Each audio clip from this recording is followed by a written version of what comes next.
பாருங்கள், washing machine ஓடும்போது தண்ணி ஃப்ளோ பாருங்கள் கம்மியாக வருது. இது எப்படி கிளியர் பண்ணுறதுன்னு நம்ம பார்க்கலாம். நம்ம முதல்ல டேப்பை க்ளோஸ் பண்ணிடணும். க்ளோஸ் பண்ணிவிட்டு இதை நம்ம ஓப்பன் பண்ணலாம்.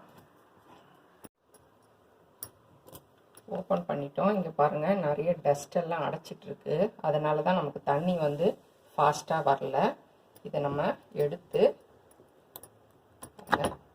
இதை நல்லா க்ளீன் பண்ணிடணும். இது உள்ள இன்னொரு நெட்டும் இருக்கும். இதை பாருங்கள், இதையும் நல்லா க்ளீன் பண்ணிவிட்டு நான் உங்களுக்கு காட்டுறேன்.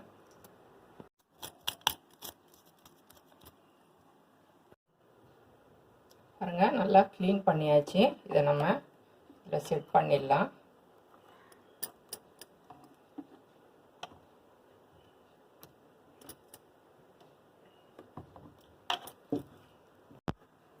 இப்போ நல்லா இதை ஃபிட் பண்ணியாச்சு. அதுக்கப்புறம் நம்ம டேப்பை ஓப்பன் பண்ணி விட்டுக்கலாம். இப்போது மிஷினை ஆன் பண்ணலாம். பாருங்கள், வாட்டர் ஃப்ளோ வந்து எவ்வளோ அதிகமாக வருது பாருங்கள், ஃபோர்ஸாக வருது. இது மாதிரி நீங்களும் ட்ரை பண்ணி பாருங்கள்.